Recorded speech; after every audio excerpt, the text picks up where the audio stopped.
Salut à tous, c'est Psychosmos. Aujourd'hui, je vous raconte comment les substances psychédéliques sont utilisées par certaines personnes pour se soigner de la maladie la plus douloureuse au monde, l'algie vasculaire de la face. Et en plus, rien que pour vous, je me suis déplacé pour interviewer une personne qui se soigne justement de cette manière. Alors c'est parti.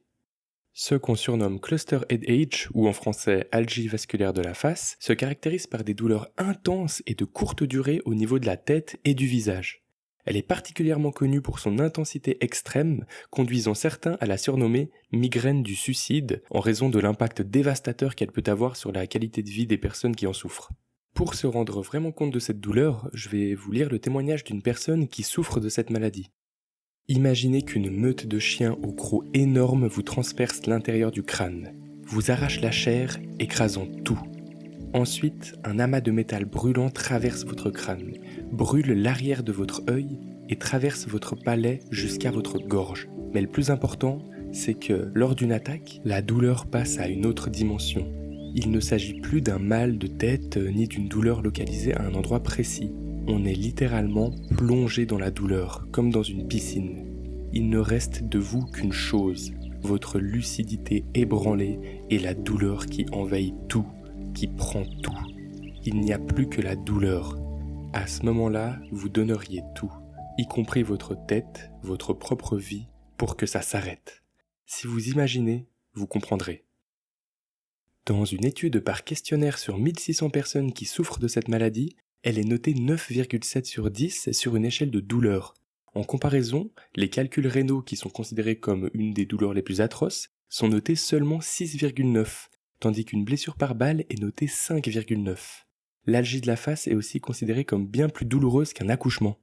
Dans sa forme chronique, les crises de l'algie vasculaire de la face surviennent tous les jours pendant des années, parfois sans rémission ou avec des rémissions qui durent vraiment pas longtemps. Les crises chroniques ont un impact énorme sur la vie des personnes atteintes de ces migraines. On peut le voir par exemple avec le témoignage que je vais vous lire maintenant. Juste après la naissance de ma fille, mes maux de tête sont réapparus. Pour toute nouvelle mère, la fatigue est un problème. Mais si vous ajoutez 8 crises quotidiennes, vous êtes doublement fatigué. Mon mari devait travailler et j'étais seul avec ma fille. J'entendais mon bébé crier famine, mais je ne pouvais pas le nourrir quand il en avait besoin tant j'étais affaibli par l'horrible douleur. C'était une situation intenable qui m'a même fait croire que je ne pouvais pas être une bonne mère. Au fil des années, tout a commencé à m'échapper complètement. J'ai perdu mon emploi et j'ai dû abandonner mes études. Je n'avais plus de vie sociale. J'ai cessé d'emmener ma fille à la crèche.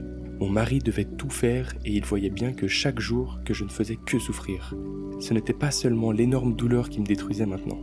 Ce qui me tuait, c'était que j'étais devenu si inutile, quelqu'un qui ne servait à rien, quelqu'un qui n'était pas capable de s'occuper de sa fille ou de lui consacrer du temps, quelqu'un qui n'était pas capable de s'amuser, quelqu'un qui ne transmettait que de la tristesse. Je voyais ma vie s'écrouler petit à petit. Mon mari a changé à mon égard. Et, à vrai dire, je ne lui en veux pas. Ma fille voulait toujours être avec son père et jamais avec moi. Un jour, j'ai vu mon mari passer la porte avec ma fille, sans moi. Et c'est à ce moment-là que j'ai décidé qu'il fallait faire quelque chose. Si vous imaginez ce moment, vous comprendrez. Certaines études montrent que les patients atteints d'algie vasculaire de la face présentent un risque accru de développer une dépression. Et on peut facilement le comprendre au vu du handicap que ça représente. Mais malgré le handicap visible causé par la maladie et l'existence de traitements, cette maladie reste sous-diagnostiquée et sous-traitée. D'après des estimations, le délai entre l'apparition de ces migraines et leur diagnostic est de 3 ans. C'est énorme. Globalement, 2 sur 3 patients ne recevront jamais de traitement adéquat. Et justement, quels sont les traitements de cette maladie ? Les traitements se divisent en 2 catégories principales. Les traitements de la crise, pour soulager immédiatement la douleur, et les traitements préventifs, conçus pour réduire le nombre et l'intensité des crises sur le long terme. Je ne vais pas développer les traitements centrés sur les crises parce qu'ils ne sont pas vraiment viables pour cette maladie, étant donné que les crises sont beaucoup trop nombreuses, ce qui fait qu'il faudrait prendre ces traitements de manière trop répétée et ce sont souvent des substances très toxiques, donc ça ne joue pas. Et donc, c'est le traitement préventif qui est l'option la plus pertinente dans la gestion de la maladie afin de supprimer ou en tout cas de limiter les crises de douleur extrêmes. Mais malheureusement, même pour ces traitements préventifs, les études montrent une efficacité relativement faible et beaucoup d'effets secondaires. Par exemple, le Verapamil est un médicament qui est fréquemment utilisé comme traitement de prévention pour l'algie vasculaire de la face. Les recherches indiquent que, selon divers critères, entre 30 et 80% des personnes traitées avec le verapamil ont constaté une réduction de la moitié de leur crise de douleur. C'est pas si mal. Mais le problème est que les effets secondaires de ce médicament sont très lourds. On trouve la constipation, la fatigue, des vertiges et parfois des nausées. Mais ce sont surtout les effets sur le système cardiovasculaire qui méritent une attention particulière. Car le verapamil agit en ralentissant la conduction électrique du cœur, ce qui peut réduire la fréquence cardiaque et provoquer diverses complications à ce niveau. En raison de ces risques, il est crucial que les patients soient étroitement surveillés par un professionnel de santé lorsqu'ils débutent un traitement au verapamil. On a aussi le lithium, qui est un autre médicament utilisé pour la prévention des algies vasculaires de la face. Il agit en modulant les neurotransmetteurs et les voies neuronales, et les recherches montrent que le lithium peut être efficace pour réduire la fréquence et l'intensité des crises chez certains patients. Mais son efficacité varie, et il est souvent utilisé lorsque d'autres traitements préventifs se sont avérés inefficaces, parce que le lithium, comme vous pouvez vous en douter, c'est une substance hautement toxique. L'objectif ultime serait d'avoir un médicament préventif efficace qui peut être pris dès l'apparition des crises, avec un effet rapide et peu d'effets secondaires. Idéalement, ce serait ça. Et c'est justement en tant que traitement préventif et immédiat que les substances psychédéliques pourraient avoir leur rôle à jouer. Ici, quand je parle de substances psychédéliques, je parle des psychédéliques classiques, qui représentent une molécule psychoactive, que ce soit le diéthylamide de l'acide lysergique, plus connu sous le nom de LSD, la psilocybine, qui est la molécule présente dans les champignons hallucinogènes, la NN-diméthyltryptamine, aussi appelée DMT, et la mescaline. Lorsqu'elles sont ingérées, ces substances peuvent provoquer des modifications de la perception, de la cognition et de l'émotion. Et malgré le fait que ces substances aient des caractéristiques distinctes, elles sont souvent regroupées dans le terme psychédélique car elles agissent toutes sur les mêmes récepteurs à sérotonine. C'est par le biais de ces récepteurs que les psychédéliques classiques exercent principalement leurs effets psychoactifs. Et selon une étude de 2019, les personnes atteintes d'algie vasculaire de la face auraient plus tendance à consommer des substances comme du LSD ou des champignons magiques. Les principales raisons qui poussent ces individus à se tourner vers des traitements alternatifs sont souvent liées à des sentiments intenses de découragement et de désespoir. Ces émotions surgissent après avoir épuisé sans succès toutes les options de traitement disponibles dans le système de soins de santé plus traditionnel. Et on verra juste après que c'est exactement ce qui s'est passé pour la personne que j'ai interviewée. Suite à des cas cliniques, des chercheurs se sont penchés sur le sujet et ont fait passer des questionnaires rétrospectifs sur l'efficacité de l'autotraitement de l'algie vasculaire de la face avec justement des substances psychédéliques. Ces données sont à prendre avec précaution car il ne s'agit là pas d'études cliniques et donc elles peuvent comporter de nombreux biais. Mais c'est quand même intéressant de voir que les résultats indiquent que l'autotraitement par des substances psychédéliques permettent de réduire considérablement la fréquence et l'intensité de crises de migraine. Une rémission complète a également été signalée dans certains cas. Les personnes atteintes doivent souvent continuer à utiliser des substances psychédéliques plusieurs fois par an pour maintenir leur état à un niveau acceptable. Les dosages et la fréquence de consommation varient beaucoup entre les personnes. Le microdosing semble fonctionner pour certains, mais quand même moins bien que des doses hallucinogènes. Il est aussi intéressant de noter que la partie hallucinogène n'est pas forcément nécessaire à la guérison. Par exemple, le 2-bromo-LSD, une version analogue du LSD qui ne provoque pas d'effet hallucinogène, semble montrer des résultats similaires à la psilocybine et au LSD. Les résultats seraient plutôt causés par une cascade d'interactions neurobiologiques des substances avec le cerveau, plutôt qu'à l'expérience de l'état psychédélique en lui-même. Actuellement, des études cliniques en Suisse sont en cours pour observer l'efficacité des psychédéliques comme traitement de l'algie vasculaire de la face. D'autres se penchent aussi plus largement sur les migraines dans un cadre plus général. Je vous fais quand même un petit disclaimer. Malgré l'aspect prometteur des psychédéliques comme traitement de ces migraines, les données cliniques restent manquantes et ces résultats ne doivent pas être interprétés comme une promotion de l'utilisation de substances illégales. Il va falloir attendre plus d'études scientifiques sur le sujet pour développer des traitements sûrs et efficaces. Et tout ça doit être fait en étroite collaboration avec le système de santé, évidemment. L'expérience psychédélique peut être dangereuse lorsqu'elle est faite dans de mauvaises conditions ou à des dosages inadéquats. Je vous laisse dans tous les cas dans la description de la vidéo des liens de réduction des risques vis-à-vis de ces substances. Et maintenant, on passe tout de suite à la partie interview. J'ai donc eu l'opportunité unique d'interviewer Juan Pablo qui est atteint du syndrome SUNCT. C'est un trouble qui se rapproche grandement des algies vasculaires de la face et se caractérise aussi par des attaques de douleur extrêmes, brèves et fréquentes. Juan Pablo va nous raconter son parcours extraordinaire depuis les premiers jours difficiles avec cette maladie jusqu'à son traitement quasi miraculeux par des substances psychédéliques qui lui ont permis de retrouver une vie plus douce. Vous verrez quelquefois pendant cette interview que Juan Pablo montre des crises de douleur. Il nous indique que c'est parce qu'il n'a pas pu consommer de psychédéliques depuis plusieurs semaines étant donné qu'il devait faire des analyses sanguines prochainement. Et maintenant, je laisse donc la parole à Juan Pablo pour se présenter et nous raconter son incroyable histoire. Pas de souci.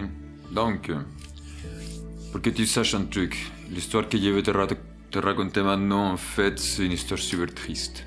Et c'est une histoire que peu de gens survivent. Très peu même. Si tu regardes dans les statistiques, tu peux regarder exactement sur Internet facilement les statistiques de combien de gens se suicident dans ma condition. Donc, je me présente, je suis Juan Pablo Luillier, je suis musicien d'un groupe de métal qui s'appelle Dark Flow, mais le plus important aussi, je suis un cas spécial avec une maladie, une neuropathologie incurable pour ce moment-là, et puis en plus qu'il y a très très peu de littérature pour pouvoir sauver ou trouver des solutions dans mon cas. Et j'ai connu la souffrance la pire qui existe dans le monde. Donc c'est pour ça que je suis là en face de vous. Je ne suis pas là exactement pour vous raconter quelque chose d'heureux ou de joyeux. Je suis ici pour vous raconter exactement qu'est-ce que c'est mon histoire. Qui commence en 2020. Le 1er août 2020. Je suis allé chez le dentiste parce qu'il y avait une douleur qui n'arrivait pas à comprendre qu'est-ce que c'était. Qui venait d'ici. Et puis moi, j'arrivais pas à comprendre exactement bien cette douleur. Donc en allant chez le dentiste, il m'a dit « Ouais, en fait tes dents ils vont super bien, t'as aucun problème là, tout va bien. Bah, il faudra peut-être aller voir un maxillofacial. » Bah, je suis allé voir le maxillofacial qui te regarde, qui te donne exactement toutes les conneries pour tester. Et puis finalement ils te disent « Non mec, va voir le neurologue parce que là... » On est en train de trouver autre chose, quoi.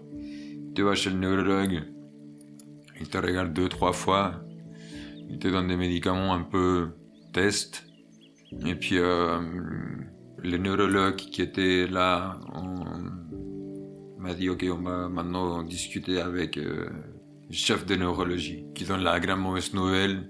Monsieur, vous souffrez en fait d'un cas super sévère d'une maladie très étrange qui s'appelle syndrome de Sankt. Et puis sa manière de le dire, elle n'était pas exactement comme je suis désolé pour vous. Lui, il était même heureux de le dire. Il trouvait exactement fascinant de pouvoir exactement diagnostiquer ça à quelqu'un. Pendant que toi, tu souffres. Tu vois un médecin sourire en face de toi en te disant que t'es dans la merde. On va essayer de ce traitement, on va essayer cet autre traitement, on va t'hospitaliser 2 mois, on va faire ci, on va faire ça, on va trouver une solution à ton problème. Rien. On m'a donné une pétée, mais géantissime, de médicaments horribles. Et puis le pire problème de tout, c'est que je me suis gagné tous les effets secondaires de chaque médicament. Donc au lieu de trouver une solution à mon problème, on était en train d'empirer mon corps. On était en train d'empirer ma situation à moi. On était en train de m'affaiblir. On était en train de me détruire psychologiquement tant que physiquement. Donc finalement, tu te sens seul, désespéré, sans aucune aide. Et que tu as exactement le corps médical qui commence à se rendre compte des autres choses. Ils t'ont rendu addict aux médicaments qu'ils t'ont donnés. Donc ils commencent à te traiter de quoi? Des junkies. Je suis désolé, mais si vous pouvez regarder mon visage, bah ça fait pas très facile parce que je suis quand même victime de mon look. Donc finalement, c'est plus facile de jeter un mec avec les cheveux longs, barbus, qui se fait les ongles avec des bagues et tout le bordel, qui a des tatouages, comme un drogué, qui est traité réellement comme un humain. Et puis, petit à petit dans mon parcours, j'ai connu un groupe de support en fait sur Facebook qui m'a aidé à connaître Jonathan Layton, qui est le président de l'Organization of the Prevention of Intense Suffering. Donc en français, ça serait l'organisation de la prévention des souffrances intenses. Chose que lui, il m'a dit, m'a aidé beaucoup plus que tout ce que les autres médecins m'ont dit. Mais on était en plein Covid, n'oublions pas cette partie-là. Il m'a dit, essaye avec les LSD. Un psychédélique. Il faut tester quoi. Il faut y aller. C'était pas très difficile pour moi à trouver, bien sûr, parce que bon, je suis musicien, je connais des gens, et puis je suis quand même un homme qui a vécu la nuit, et puis qui connaît la rue. Donc j'ai trouvé un bon fournisseur qui avait de bonnes qualités, et puis exactement, c'était pas le goutte. Donc j'ai pris une goutte. Bon, la première fois, j'ai pris 8, en fait. Donc j'étais très dans un trip énorme. Voilà.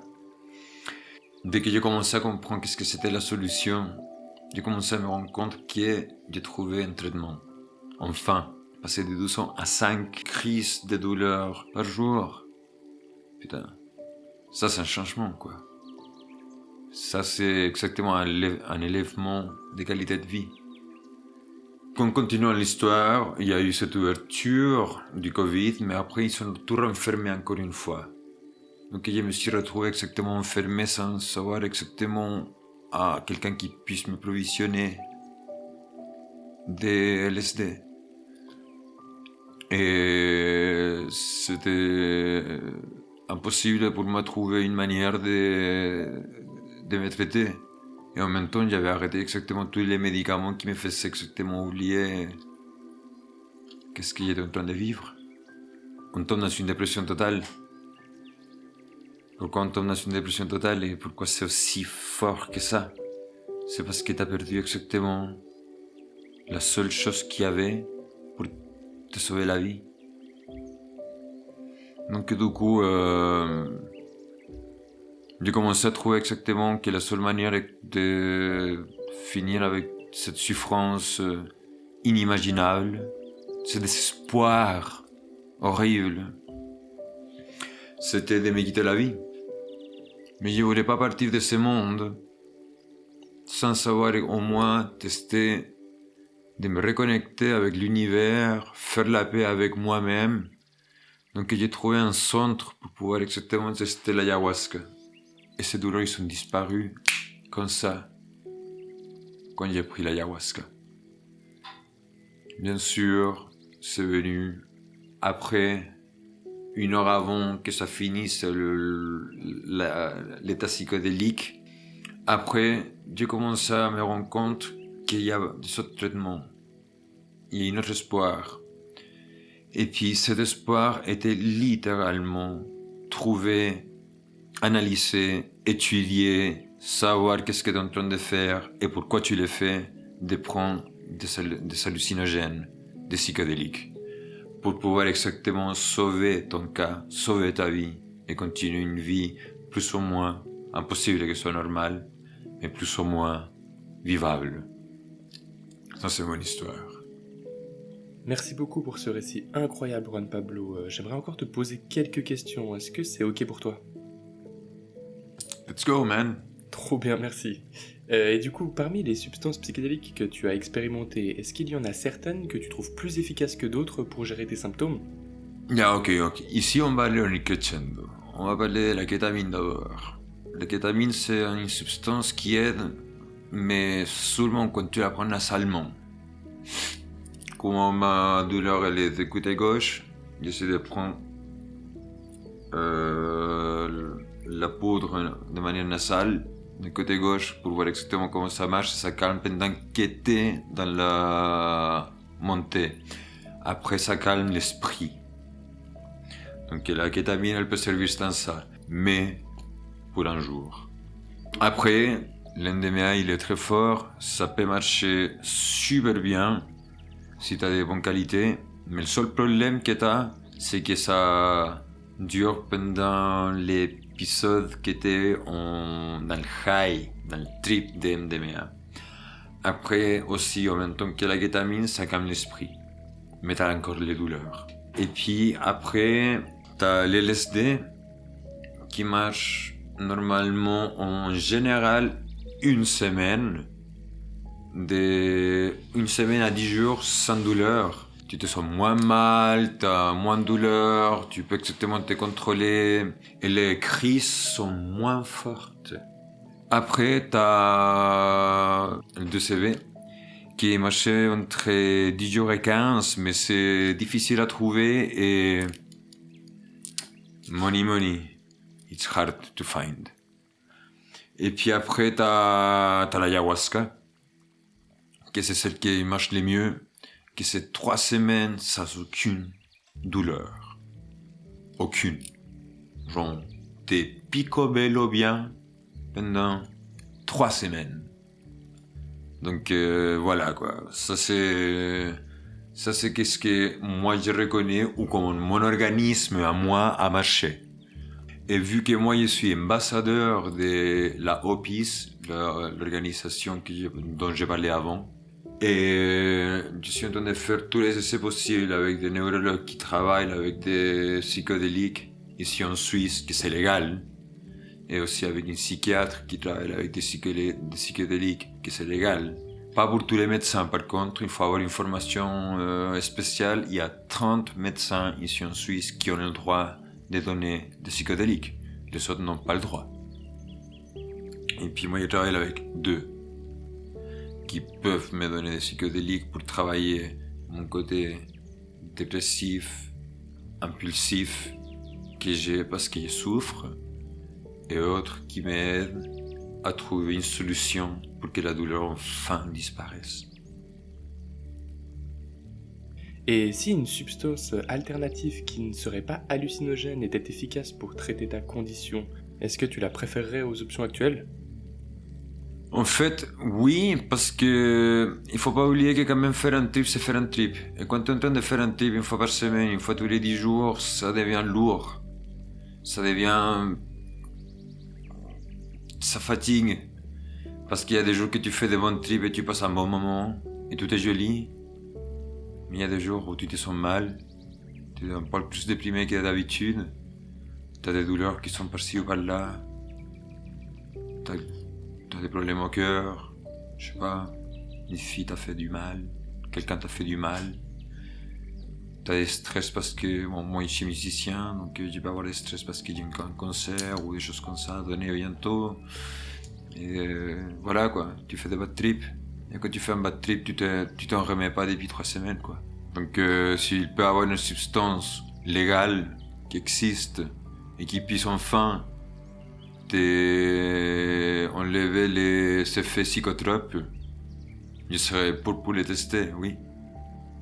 Je vois, oui. Et au-delà de la réduction de la douleur, les expériences avec des substances hallucinogènes ont-elles eu d'autres répercussions sur ta vie ou même ta perception du monde ?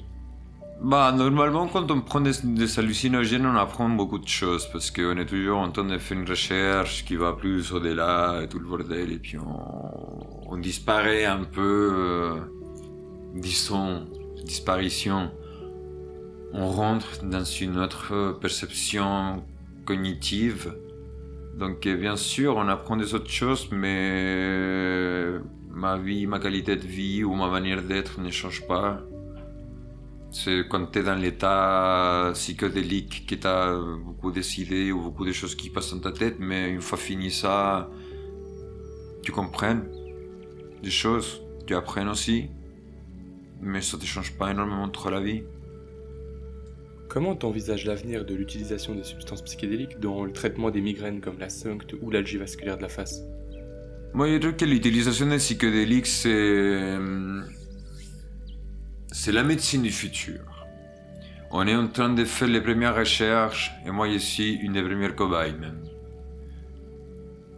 En soi, j'ai donné mon corps à la science pour pouvoir exactement faire avancer un peu les choses. Pourquoi ? Pas pour moi, je m'en fous de moi. Pour les autres, pour les gens qui souffrent, pour les gens qui sont comme moi, dans l'injustice, qu'une maladie te tombe dessus comme ça, et que personne puisse t'aider. Donc l'idée c'est exactement être là pour eux et faire tout ça pour eux.